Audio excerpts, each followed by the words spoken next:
मुख्य बात यह है कि कलयुगी मनुष्य के कल्याण में संदेह इसलिए रहता है कि 4 दोषों से कलयुगी प्राणी ग्रसित है।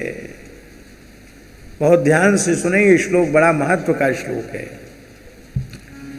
यदि हम अपने जीवन से निश्चय पूर्वक इन 4 दोषों को निकाल दें तो कलयुग बाधक नहीं है, हमारे कल्याण में किसी भी प्रकार का कोई संदेह नहीं।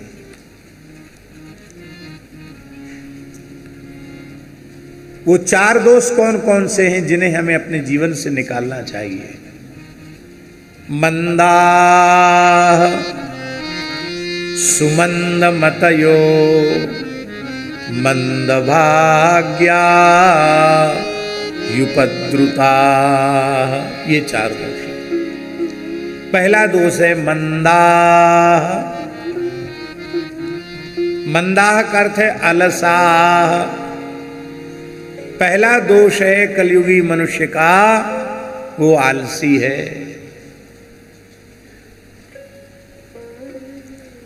किस चीज में आलसी है? भजन साधन सत्संग में आलसी है, भगवत भागवत सेवा में आलसी है, भोजन में बिल्कुल आलसी नहीं है। लोग रात भर सोते हैं, दिन में भी सो लेते हैं, और फिर कथा मंडप में सत्संग में आके भी सो जाते हैं। आश्चर्य है, कोई मनुष्य कितना सो सकता है। और ऐसे भी लोग होते हैं कि 8 बजे 9 बजे 10 बजे तक भी सोते रह जाएं, उगते रह जाएं, उठे ही नहीं। ये पहला दोष है। आपको हमारी बात पर विश्वास नहीं होगा, हम ऐसे संतों को जानते हैं जो आज भी 1.5 से 2 घंटे में अपनी निद्रा पूरी करते हैं। कितने में? और बाकी सारा समय भगवत स्मरण में उनका जाता है। अब चिकित्सा विज्ञान वाले तो उसको नकार देंगे, बोले ये तो संभव ही नहीं है, स्वस्थ रहने के लिए 6 घंटे सोना चाहिए। हमारे महाराज जी के निकट पूज्य श्री हरिराम बाबा रहते थे, तो उन्होंने बताया कि हम गुरु महाराज की शरण में जब आए तो उन्होंने हमको नियम दिया, रात्रि को 8 बजे सो जाना और 12 बजे जग जाना। कितने घंटे हुए? 4 घंटे। तो 8 बजे सो जाते और 12 बजे जगकर स्नान कर लेते, फिर भजन में बैठ जाते। 12 बजे आसन पर भजन की बैठते, सवेरे 6 बजे तक बैठते। कितने घंटे हो गए? और उसके बाद बोले जब भजन से उठते तो गौशाला में चले जाते, नाम स्मरण करते रहते, कीर्तन करते रहते वैखरी वाणी से, और गैया का गोबर उठाते रहते, झाड़ू लगाते रहते, पूरे स्थान में झाड़ू लगाते, पात्र मनिया करते। तब तक आरती वगैरह का समय हो जाता तो स्नान करके आरती में खड़े हो जाते।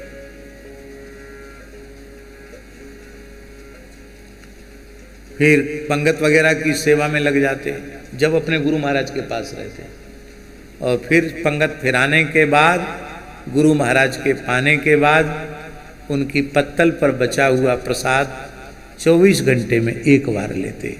रात्रि को केवल दूध लेते। कहते हमें याद ही नहीं हम दिन में कभी सोए हों। ये तो युवावस्था की बात थी,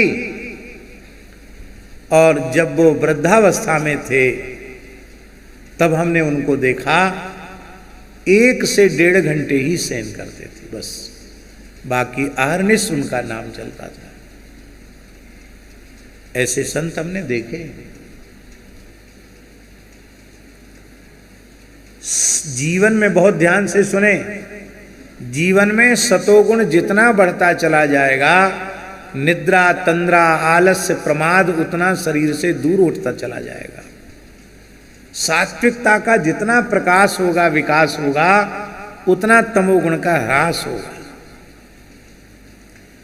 तो पहला दोष है आलस्य, राम भजन में आलसी, भोजन में होशियार, तुलसी ऐसे जीव को बार बार धिक्कार। दूसरा दोष है सुमंदमतयः। मंदमती माने होता है मंद बुद्धि वाला, पागल, और सुमंदमती माने होता है तो बहुत चतुर बुद्धिमान, अपने को बहुत बड़ा पंडित, बहुत बड़ा बुद्धिमान विद्वान मानता है, लेकिन एकदम मूर्खता कर रहा है, सुमंदमती है। जानबूझकर पागल बना हुआ है। कोई पागल हो जाए तो उसकी चिकित्सा संभव है, और पागल हो नहीं, पागल की नकल करे तो उसका इलाज संभव है क्या? अध्यात्म भारत में बहुत सस्ता है, सब चीज महंगी है, पर ज्ञान विज्ञान बहुत सस्ता है, हैं? तांगा रिक्शा वाला, मेहनत मजदूरी करने वाला भी कहता है अरे भैया कुछ नहीं, सब यहीं पड़ा रह जाएगा, कुछ साथ जाने वाला नहीं है, भगवान का नाम ही सार है। ये ज्ञान यहाँ सबको है। नौनते लकड़ी के चक्कर में पड़े, भजन नहीं करते। बरवे रामायण में है ना, एक ही एक सिखावत जपत न आप। बरवे रामायण में एक ही एक सिखावत, तुलसीदास जी कहते हैं, एक ही एक सिखावत जपत न आप। सब एक दूसरे को समझाते भजन करो भजन करो भजन करो, खुद नहीं करते। एक ही एक सिखावत जपत न आप, तुलसी नाम प्रेम कर बाधक पाप। तो पाप कैसे नष्ट होंगे? अरे राम राम करने से ही तो पाप नष्ट होंगे। तो सत्संग में बैठने के बाद जो सत्संग से प्राप्त विवेक है, उस विवेक का आदर न करना, ये दूसरा दोष है। आप लोग हमारी बात को अन्यथा मत लेना। हम इसलिए नहीं कह रहे हैं कि हम आपको आपके भीतर हीन भावना जगाना चाहते हैं। आपका मतलब हम आप सब। व्यास जी ने ऐसा कहा, सुखदेव जी ने ऐसा कहा, फिर कहेंगे सेठ जी ने ये कहा, स्वामी जी ने ये कहा, भाई श्री हनुमान प्रसाद पोद्दार जी ने ये कहा, स्वामी शरणानंद जी महाराज ने ये कहा। दलीलें तो हम महापुरुषों की देते हैं, लेकिन क्या उन्हें अपने जीवन में आत्मसात करते हैं क्या? ये दूसरा दोष है। केवल लंबी चौड़ी बातें करना और उनके अनुरूप अपना जीवन न होना, ये सुमंदमती वाला दोष है। हमारे वृंदावन में एक भगवत प्राप्त महापुरुष थे, समर्थ महापुरुष थे, पूज्य श्री मोटे गणेश जी वाले महाराज जी, पूज्य पंडित श्री दुर्गा प्रसाद जी चतुर्वेदी। अद्भुत महापुरुष थे, अद्भुत, क्या कहें। उनका इस बार अष्टयाम सेवा महोत्सव में एक ग्रंथ का विमोचन हुआ है, साधकों के लिए बहुत उपयोगी, बहुत पढ़ने योग्य है, अद्भुत है।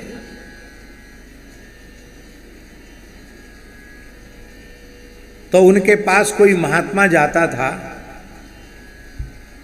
कुछ पूछने के लिए साधन संबंधी बात, तो पहले तो वे उसको फटकारते थे। बहुत से महात्मा लोग तो एक बार जाने के बाद दोबारा वहाँ जाते ही नहीं थे। क्यों? क्योंकि वो बहुत आदर नहीं देते थे। आओ महाराज जी, बैठो, विराजो, ये सब नहीं बोलते थे। इतने विलक्षण संत थे कि आप उनके सामने दंभ नहीं कर सकते, आपकी कलई खुल जाएगी, आप छल कपट उनके सामने नहीं कर सकते। वो कहते थे, स्वामी जी जेब में कानी कौड़ी नहीं है और बात करोड़ों की करते हो, धक्के खाओगे जी धक्के। समझ गए बात? नहीं समझे? कोई व्यक्ति उसकी जेब में एक फूटी कौड़ी न हो और करोड़ों की बात करे, अरबों खरबों की बात करे, तो धनी मानियों के बीच में उसे क्या माना जाएगा? उसको पागल माना जाएगा कि पागल हो गया, तो धक्का देकर उसको बाहर निकाल दिया जाएगा। वो कहते भजन साधन की, अनुभव की कोई पूंजी तुम्हारे पास नहीं है, अब तक का सारा समय तुमने नष्ट कर दिया और बातें लंबी चौड़ी करते हो। अब बातें लंबी चौड़ी करना बंद कर दो, अब भजन में लग जाओ।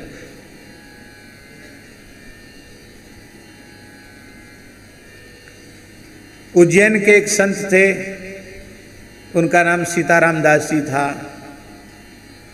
वो मोटे गणेश जी वाले महाराज जी के चरणों में आए और रोते हुए उन्होंने कहा कि हमको श्री कृष्ण का दर्शन प्राप्त करना है। महाराज जी ने उनको 1.25 लक्ष नाम के जप का नियम दिया और नियमावली बताई कि इतने बजे यमुना स्नान करना है, इस रहनी से रहना।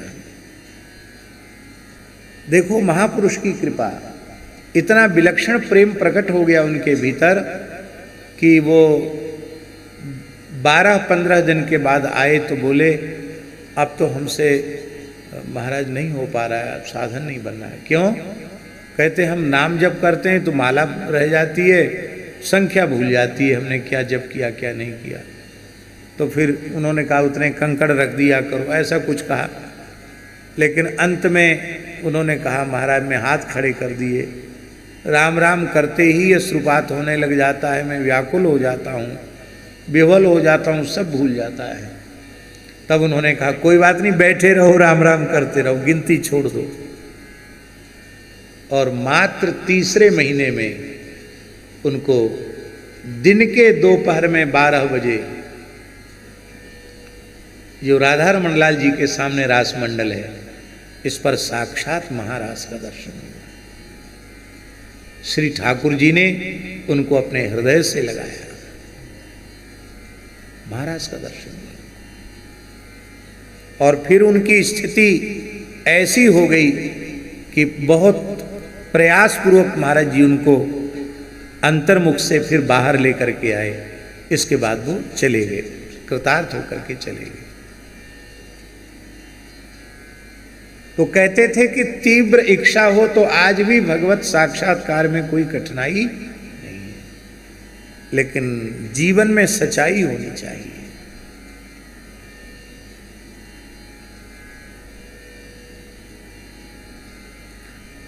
भगवत ऋषि जी ने कहा सांच बिना हरि हाथ न आवे, सब रहनी है ढीली, वेशधारी हरि के उड़साले। ये दूसरा दोष है।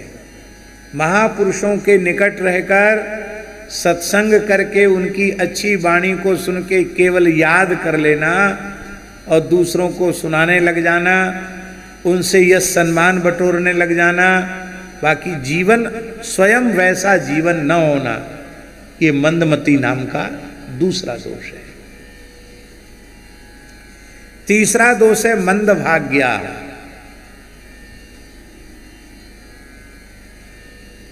मंद भाग्य, कमजोर भाग्य वाला। देखो भले ही बहुत भयंकर युग है, पर ऐसे भयंकर युग में भी भगवत कृपा से हम आप सबने अनेकों भगवत प्राप्त संतों का प्रत्यक्ष दर्शन किया है।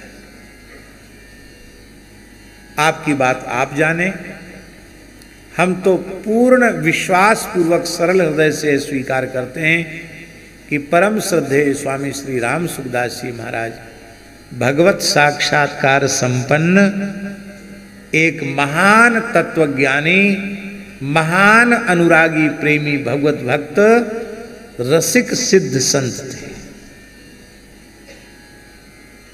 हम लोगों ने उनका दर्शन किया, उनकी वाणी भी सुनी, लेकिन अपने मन को शरीर संसार से कितने अंश में हटा पाए, भगवान के चरणों में कितने अंश में लगा पाए, ये है मंद भाग्य। पूज्य गुरुदेव श्री भक्तमाली जी महाराज भगवत साक्षात्कार संपन्न संते, पूज्य पंडित श्री जगन्नाथ प्रसाद भक्तमाली जी महाराज, पूज्य पंडित श्री गया प्रसाद जी महाराज, पूज्य बाबा श्री ठाकुरदास जी महाराज, पूज्य बाबा श्री बालकृष्ण दास जी महाराज, कितने पूज्य स्वामी श्री रामर्षण दास जी महाराज, कितने संतों का हम आपको नाम सुनावें जो भगवत साक्षात्कार संपन्न महापुरुष थे। और इन सब संतों के दर्शन का सौभाग्य मिला, उनकी कृपा करुणा भी मिली।